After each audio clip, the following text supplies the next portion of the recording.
Jūs klausotės Panevėžio Lietaus vaikų tinklalaidės, kur drauge su mamomis, tėčiais ir profesionalais kalbamės apie autizmo kasdienybę ir iššūkius. Kiekvienas pokalbis yra žingsnis link didesnio supratimo. Siekime sukurti traukę ir atvirą visuomenę visiems. Labas, Žilvinai. Labas, Asta. Kaip sekėsi, kaip nuotaikos po savaitgalio mokymų tokių intensyvių?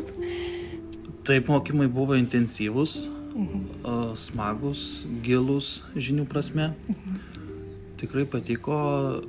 O savaitgalis buvo intensyvus, dabar darbai prasidėję, kasdienybė vėl įsisuka, vėl viskas. Sukasi beveik sava vaga, šiek tiek nesava, bet sukasi nesustojant. Tai norėjau pirmiausia paklausti tavęs, kaip prasidėjo tavo kelionė į savanorystę? Kas tave paskatino pirmą kartą įsitraukti tokias veiklas? Savanorystė mano, galbūt sakyčiau, taip ta oficialioji savanorystė, prasidėjo dabar jau beveik prieš 5 metus, kuomet draugė pasiūlė savanoriauti niekieno vaikuose, kadangi tiek artimieji, tiek draugė tuo metu žinojo mano ryšį su vaikais, mano bendravimą, pomėgį bendrauti su jais, užsiimti, leisti laiką, padėti, mokytis, mokyti. Dėl to jinai man pasiūlė tokią galimybę. Pabandžiau, nedvėjodamas užsipildžiau paraišką, praėjau mokymus, atrankas. Ir šiandien dienai jau beveik 5 metai, kaip ir oficialiai savanoriauju. Vasarą gavau pasiūlymą vėlgi iš kitos draugės pažįstamos apie Lietaus vaikų stovyklą. Vėlgi nedvėjodamas užsipildžiau paraišką, atitikau kriterijus, sudalyvavau. Iš tenais gavau dar vieną pasiūlymą ir šiandien dienai esu čia.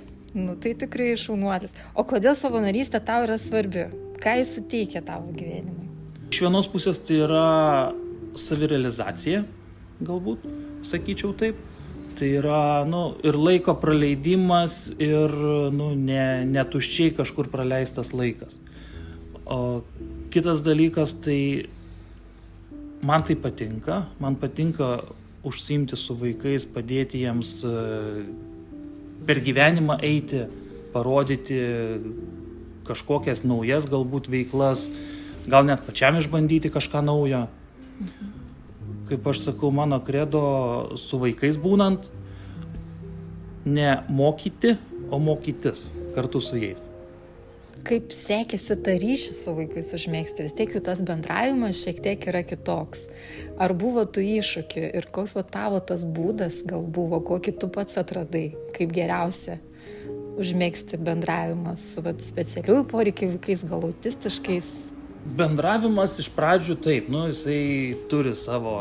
šitie vaikai turi savo kažką tokio, nepradėsi bendrom temom kalbėti, prie jo reikia biškį atsargiau, iš toliau, kadangi šiek tiek tų žinių buvo, tas priėjimas nebuvo labai sudėtingas. Taip, prie kiekvieno vaiko vėlgi, net ir autistiško vaiko, skirtingai reikia prieiti.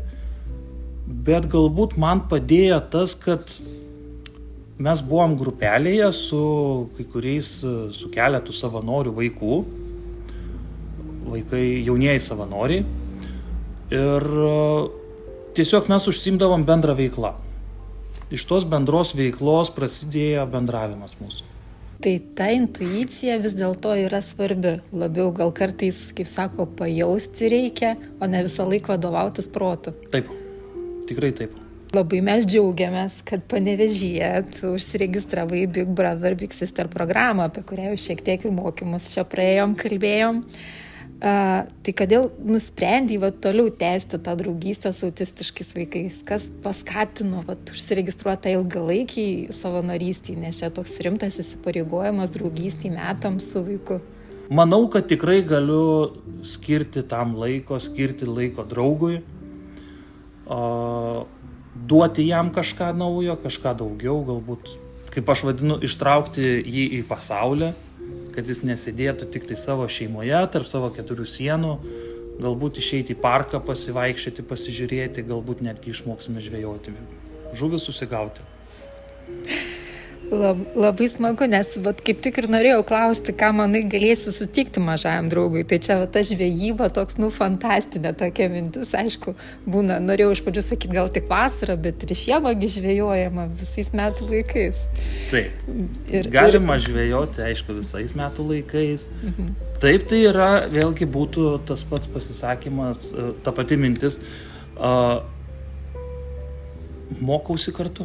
Čia ir esmė tos programos paprasta tokia draugystė, nes aš taip įsivaizduoju, gal kartais kyla klausimų, tai ką reikės to mažojo draugų veikti, bet čia svarbiausia būti kartu ir kartu rasti veiklas, kurios abiem patinka, tikriausiai. Taip.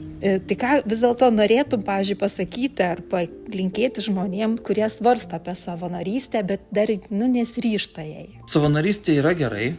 Savanorystė veža, jeigu tik tai turi galimybę, turi ką vaikam pasiūlyti.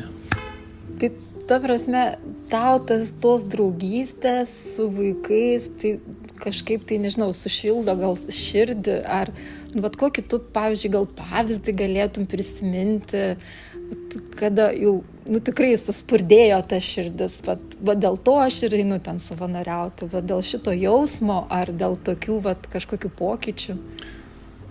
Galbūt iš tos pusės, kad kiek aš save atsimenu, tai nuo pat mažų dienų man tekdavo iš pradžių užsiimti su vaikais. Galbūt įsimintiniausias vėlgi tas pats 7 mėnesių mergaitės įvykis, kuomet vieną vakarą ligoninėje jinai buvo ganėtinai nerami. Aš ją pasiėmiau ant krūtinės, atsiguliau ant lovos ir mes užsnūdom. Atėjo seselė, paklausė, ar taip ir miegosit, pasakiau, kad taip, jinai mūsų apklojo ir išėjo. Sekantį rytą jinai atėjo, pasižiūrėjo ten temperatūras, pasimatuo dar kažką ir mes vis dar toj pačioj pozoj likom gulėti. Tai va tas toksai, kad tu gali suteikti ramybę, džiaugsmą kažkokį, šilumą vaikui, gali skirti savo laiką, nepaisant kažkokių tai už lango vykstančių kataklizmų, ten pasaulio neramumų ir taip toliau. Tu esi šiandien čia, skiri savo laiką, atiduodi brangiausia tai, ką turi, tai yra laiką, kurio nesusigrąžinsime. Aš galvoju, kad tai labiausiai motyvuoja ir skatina eiti toliau.